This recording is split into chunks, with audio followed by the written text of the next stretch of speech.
My name is Jacob Stevens, and today I will be educating you about anonymity, specifically about anonymity in the media and if it's a good or bad thing. This is my Ignite draft. There are many parts to being anonymous on the internet, so I will break it down for you so you may understand it. First, let's break down of what it means to be anonymous, if you don't already know. Anonymous is an adjective, which means not identified by name, having no outstanding individual or unusual features. Being truly anonymous on the internet isn't as easy as finding the incognito button on your web browser. In your life every day, all of your tweets, messages, and web browsing leave traces of yourself, and believe it or not when I say that there are massive amounts of your own personal data stored all over the internet databases on the internet. This is your digital identity, and you should think of it as your permanent record in high school.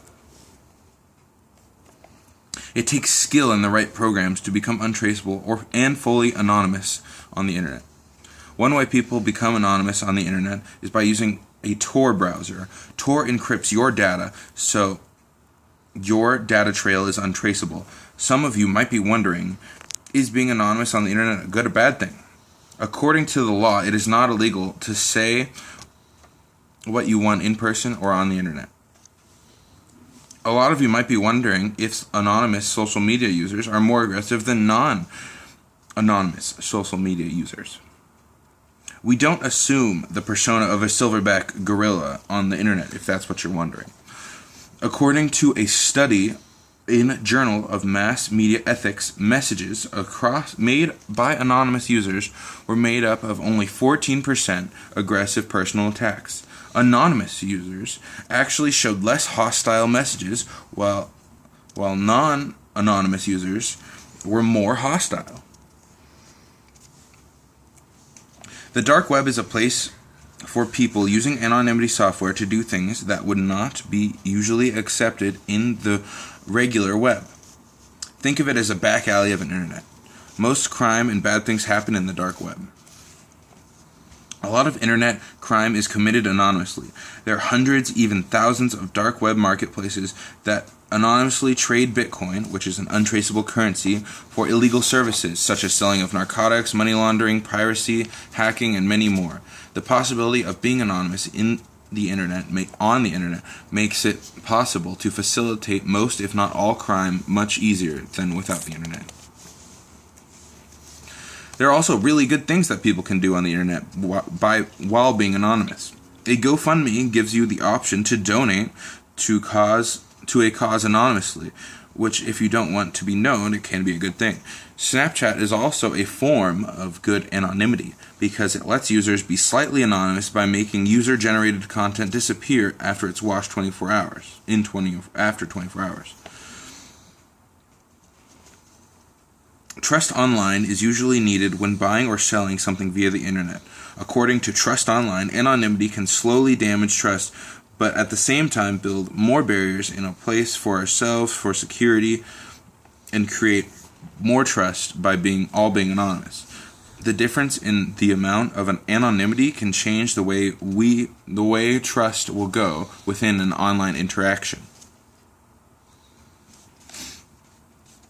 I'm sure you have heard of the group called Anonymous, which is a hacktivist group which uses their anonymity for good by hacking and exposing crime all over the internet.